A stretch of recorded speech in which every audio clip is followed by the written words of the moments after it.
Hello students and welcome to IFS. तो आज की इस कंसेप्ट वीडियो में हम बात करने वाले हैं विल्किंसन कैटलिस्ट के ऊपर। ठीक है, इसके पहले अगर आपने कंसेप्ट वीडियो देखे होंगे तो उसको इसमें आपको पता चला होगा कि हमने मॉन्सेंटो एसिटिक एसिड देखा था, फिर इसके बाद आपका कटावा कैटलिसिस भी इसमें हमने कवर किया है। ठीक है, आप अगर चाहो तो प्लेलिस्ट में जाकर आप देख सकते हो उन सारी चीजों को। काफी इंपॉर्टेंट है, क्वेश्चन वहीं से भी बनता है और क्वेश्चन यहाँ से भी बनता है, क्योंकि आपके ऑर्गेनोमेटेलिक कंपाउंड्स की मैं बात करूँ ओएमसी, तो उनमें कुछ कैटालिसिस के कुछ रिएक्शंस है, जैसे कि मॉन्सेंटो एसिटिक एसिड कैटालिसिस, फिर उसके बाद हो गया कटावा एसिटिक एसिड कैटालिसिस, फिर आपका एक है विल्किंसन कैटालिस्ट, फिर उसके बाद एक वॉकर्स प्रोसेस भी होता है, उसको भी मैं एक अलग से वीडियो में कवर करने वाला हूँ। तो ये 4-5 प्रोसेसेस होते हैं, इनके बारे में आपको जरूर पढ़ना है और ये सारी चीजें आपको पता होनी चाहिए। ठीक है, तो चलिए फिर शुरुआत करते हैं आज हम विल्किंसन कैटालिस्ट के बारे में। सबसे पहले तो सारे पॉइंट्स लिखेंगे जो भी इंपॉर्टेंट है, इनका एप्लीकेशन भी देखेंगे। यूजुअली ऑर्गेनिक केमिस्ट्री में भी इसको पढ़ा जाता है। यस, विल्किंसन कैटलिस्ट जब रिडक्शन करते हैं इसके कुछ रूल्स होते हैं, तो वो भी इसमें हम कवर करेंगे। और सबसे मेन इंपॉर्टेंट बात, मैकेनिज्म कवर करेंगे। ऑर्गेनिक में आप मैकेनिज्म नहीं देखते हो, बट इनऑर्गेनिक में जब क्वेश्चन बनता है तो मोस्टली मैकेनिज्म से बनेगा। जब ऑर्गेनिक केमिस्ट्री में क्वेश्चन बनेगा तब आपका यूजुअली एप्लीकेशन पार्ट से बनेगा, कौन सा ग्रुप वहां पर रिड्यूस होगा, कौन सा नहीं होगा वगैरह। बट यहाँ पर आपका बनेगा, अगर मैकेनिज्म से बनेगा तो मैकेनिज्म बनना देखना इंपॉर्टेंट है। ठीक है, चलिए फिर शुरुआत करते हैं विल्किंसन कैटालिसिस। देखिए सबसे पहला पॉइंट क्या है यहाँ पर, डायरेक्टली मैकेनिज्म भी देखेंगे, बाकी की चीजें तो बाद में लिखेंगे। देखिए ये होता है आपका विल्किंसन कैटालिस्ट, ये तो आपको पता होगा, RH PPH3 थ्राइस Cl, ये होता है आपका विल्किंसन कैटालिस्ट। यस, बराबर है, ये है आपका एक विल्किंसन कैटलिस्ट। अब देखिए शुरुआत करते हैं मैकेनिज्म को। यहां पर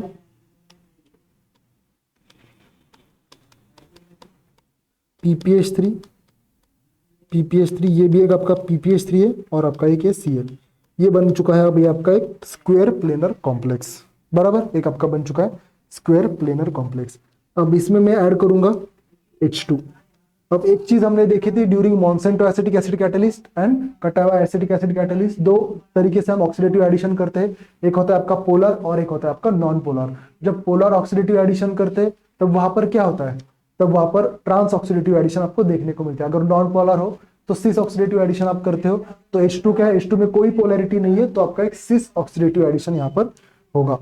अब सिस ऑक्सीडेटिव एडिशन होगा तो देखिए यहाँ पर आएगा हाइड्रोजन, ये हाइड्रोजन, तो ये आपकी सिस ऑक्सीडेशन हो गई और बाकी आपका हो जाएगा सब वैसे ही। PPH3 यहाँ पर भी है आपका PPH3 और यहाँ पर एक Cl। अब ये आपका एक ऑक्टाहाइड्रल कॉम्प्लेक्स बन चुका है। यस, अगर इसके मैं टोटल वैलेंस इलेक्ट्रॉन्स काउंट करूँ सो 9 प्लस कितने होंगे, 2 4 6 plus 2 plus 1 6 7 8 9 is equals to 18 electron complex. इसकी अगर मैं बात करता सो 9 प्लस 6 प्लस 1, तो ये 16 इलेक्ट्रॉन कॉम्प्लेक्स बन चुका है। एक चीज आपने ऑब्जर्व की होगी मॉन्सेंटो और कटावा में भी, कि वहां पर एक बार 16 बनता है फिर 18 बनता है, 16 बनता है 18 बनता है, तो ये चीजें यहाँ पर भी ऑब्वियसली फॉलो होगी। ठीक है, अब यहाँ पर देखिए, अब यहाँ पर SN1 रिएक्शन होती है। SN1 यानी कि एक डिसोसिएटिव मैकेनिज्म देखने को मिलता है। जब भी 18 इलेक्ट्रॉन कॉम्प्लेक्स होता है, 2-3 चीजें वहां पर होती है। उसमें से सबसे पहली चीज जो यूजुअली देखने को मिलती है बहुत बार, वो होता है एक डिसोसिएटिव मैकेनिज्म। डिसोसिएटिव का मतलब एक जो ग्रुप होता है वो लीव हो जाएगा। यूजुअली आपका CO लीव होता है, यहाँ पर आपका PPH3 लीव हो जाएगा, तो हम करेंगे माइनस PPH3। यस, अब माइनस PPH3 करेंगे तो एक वेकेंट साइड बनेगी और वापस से एक 16 इलेक्ट्रॉन कॉम्प्लेक्स बनेगा। अब ये चीज तो आपको याद हुई होगी। ठीक है, 18 के बाद एक 16 कॉम्प्लेक्स बनेगा। अब यहाँ पर H, अब ये PPH3 यहाँ से गया तो मैंने एक वेकेंट साइड दिखाई है, ये भी है एक PPH3, यहाँ पर भी आएगा PPH3 और यहाँ आएगा Cl। ठीक है, अब ये बन चुका है आपका एक 16 इलेक्ट्रॉन कॉम्प्लेक्स। चाहे तो इसके भी आप लिखिए 9 प्लस 4 प्लस 1 प्लस 2, तो ये कितना हो गया, एक 16 इलेक्ट्रॉन कॉम्प्लेक्स आपका बन जाएगा। तब आपको पता है 16 इलेक्ट्रॉन कॉम्प्लेक्स से एक वेकेंट साइड है, तो ऑब्वियसली कुछ ना कुछ तो अंदर आएगा। ठीक है, 2 इलेक्ट्रॉन लेकर कोई ना कोई आएगा। अब उन पहले वाले कॉम्प्लेक्सेस में या कैटालिसिस में मॉन्सेंटो वगैरह में हम कार्बोनिल को लाते थे, CO ग्रुप को, और यहाँ पर हम लाएंगे अल्कीन को। एडिशन आप किसकी करेंगे, अल्कीन इंसर्शन करेंगे। देखिए यहाँ पर आप करेंगे अल्कीन इंसर्शन, यस और नो, यस। अब मैंने की यहाँ पर अल्कीन इंसर्शन। ठीक है, अब अल्किन इंसर्शन के बाद क्या होगा देखिए, अब अल्किन इंसर्शन करने का भी एक कुछ ये है, वो भी देख लेते हैं। अब अल्किन इंसर्शन करने के बाद क्या होगा देखिए, हाइड्रोजन, हाइड्रोजन यहाँ पर है आपका अल्किन इंसर्टेड, ये है आपका PPH3, यहाँ पर भी है आपका PPH3 और ये है आपका Cl। ठीक है, अब अल्किन इंसर्शन हुआ है। अब अल्किन इंसर्शन ये आपका बन चुका है वापस से 18 इलेक्ट्रॉन कॉम्प्लेक्स। आपका अल्किन भी 2 इलेक्ट्रॉन डोनेट करेगा तो आपका ये अल्किन इलेक्ट्रॉन कॉम्प्लेक्स बनेगा। यस जी हाँ, एक बनेगा अल्किन 18 इलेक्ट्रॉन कॉम्प्लेक्स। अब यहां पर आपको देखने को मिलता है 1-2 इंसर्शन रिएक्शन। ठीक है, 1-2 इंसर्शन रिएक्शन यहां पर आपको देखने को मिलेगी। अब 1-2 इंसर्शन रिएक्शन मतलब क्या, देखिए ये जो हाइड्रोजन है यहां पर जाकर ये इंसर्ट हो जाएगा। अब इंसर्ट होगा तो यहां पर भी ऑब्वियसली एक वेकेंट साइड क्रिएट होगी, तो यहां पर आएगा आपका हाइड्रोजन, यहां पर होगा Cl, यहां पर आएगा आपका PPH3, यहां पर भी होगा PPH3, यह होगा आपका CH2CH3 और यहां पर क्रिएट होगी आपकी एक वेकेंट साइट। ठीक है, अब ये वापस से बना है एक 16 इलेक्ट्रॉन कॉम्प्लेक्स। हम शुरुआत से देखते आ रहे थे आपकी अल्टरनेट चीजें बनती है, एक बार 16 एक बार 18, एक बार 16 एक बार 18, तो वापस से यहाँ पर एक बना है आपका 16 इलेक्ट्रॉन कॉम्प्लेक्स। अब ये 16 इलेक्ट्रॉन कॉम्प्लेक्स है, एक वेकेंट साइट है, तो इसमें वापस से हम ऐड करेंगे PPH3 ग्रुप। अब PPH3 अगर हमने यहाँ पर ऐड किया तो क्या हो जाएगा देखिए,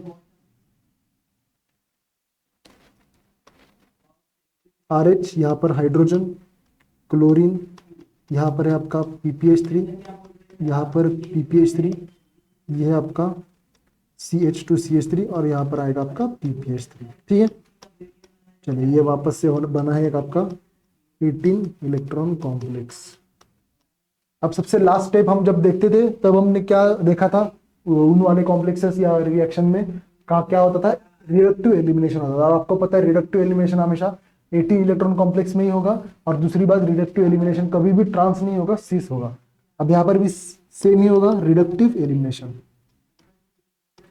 और आपको एक चीज पता होगी, रिडक्टिव एलिमिनेशन हमेशा लास्ट स्टेप होती है। ठीक है, रिडक्टिव एलिमिनेशन। अब रिडक्टिव एलिमिनेशन कैसे होगा देखिए, ये यहां से और ये यहां से, ऐसे आपका रिडक्टिव एलिमिनेशन होगा। जो फाइनली आपको मिलेगा वो क्या होगा, CH3, तो ये आपका रिडक्शन हुआ है और बाहर आपका आ जाएगा वापस RHCl PPH3 थ्राइस, यानी कि रीजनरेशन ऑफ कैटलिस्ट आपको वापस देखने को मिलेगा। तो एक चीज आपने ऑब्जर्व की होगी, जो हमने ऐड किया था वो एक अल्कीन ऐड किया था, CH2 double bond CH2, yes, और जो बना है वो क्या बना है, एक अल्केन बना है ना, CH3 इसका मतलब क्या हुआ है, एडिशन ऑफ हाइड्रोजन हुआ है इसमें। अब एडिशन ऑफ हाइड्रोजन हुआ है, इसका मतलब ये आपका रिडक्शन हुआ है।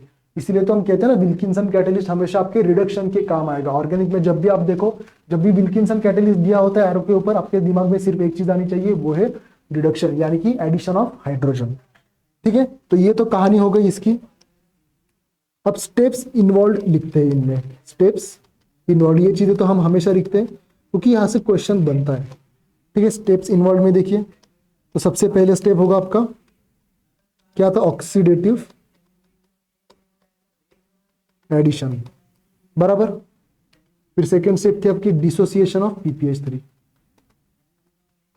Dissociation of PPH3। Third step क्या थी, अल्किन इंसर्शन, बराबर है। थर्ड स्टेप थी आपकी अल्किन इंसर्शन। फोर्थ स्टेप थी आपकी 1-2 इंसर्शन या 1-2 माइग्रेशन भी बोलते हैं इसको, चाहे कुछ भी बोलो, 1-2 इंसर्शन 1-2 माइग्रेशन। फिफ्थ स्टेप थी आपके पास एडिशन ऑफ PPH3 और सिक्स्थ है आपके पास रिडक्टिव एलिमिनेशन, सिक्स्थ है आपके पास reductive elimination.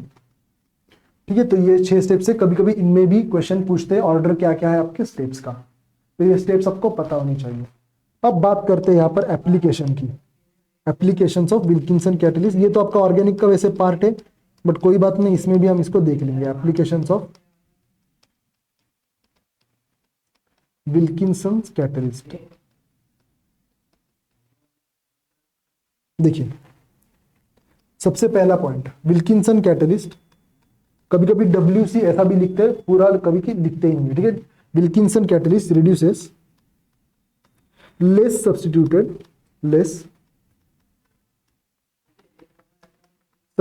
Alkene preferentially, less substituted alkene preferentially. ये होता है आपका ऑर्डर। वैसे देखा जाए तो आपका ऑर्डर क्या हो जाएगा,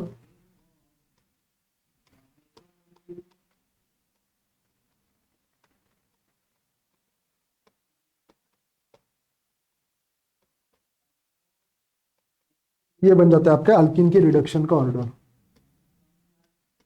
यहां पर भी आर और यहां पर भी आर, ठीक है। अब सेकेंड पॉइंट यहां पर इंपॉर्टेंट है, देखिए cis alkene shows faster hydrogenation than trans. Cis alkene shows faster hydrogenation than trans, faster hydrogenation than trans, ठीक है। ये भी एक इंपॉर्टेंट पॉइंट है, cis alkene shows faster hydrogenation than trans. Third point है, if polar group is present, if polar group is present then hydrogenation is faster. If polar group is present then hydrogenation is faster. If polar group is present then जो आपका hydrogenation होगा वो क्या होगा, faster rate दिखाएगा, ठीक है। चलिए अब देखते हैं एग्जांपल। इन 3 पॉइंट्स के ऊपर भी आपके सारी चीजें सॉल्व हो जाएगी। एक लास्ट पॉइंट है, उसमें भी कभी कभी बच्चे फंस जाते हैं तो उसको भी नोट डाउन कीजिए। Alkyne shows faster hydrogenation. Alkyne shows faster hydrogenation than alkene. Alkyne shows faster hydrogenation than alkene, ठीक है। और वो कन्वर्ट किस में करेगा, it gets converted into cis alkene। इसको आपको ध्यान रखना है, ट्रांस अल्किन में नहीं होगा। ट्रांस अल्किन में विल्किंसन कैटलिस्ट आपका कन्वर्ट नहीं करेगा, यहां पर आपको सिस अल्किन देखने को मिलेगा, ठीक है। तो ये 4 पॉइंट से इसको आपको ध्यान रखना है, बाकी फिर आप कोई भी क्वेश्चन सॉल्व कर लोगे। चलिए एग्जांपल देखते हैं 2-3, फिर सारी चीजें विल्किंसन कैटलिस्ट के ऊपर आपकी कवर हो जाएगी। देखिए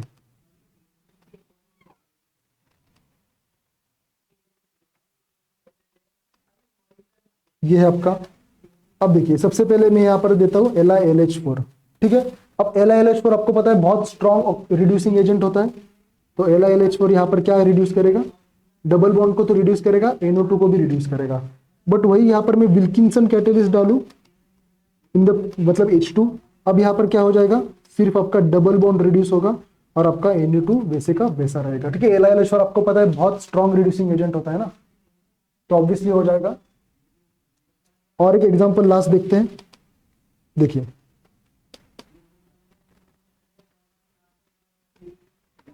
अब यहां पर मैंने डाला H2 एंड विल्किंसन कैटलिस्ट।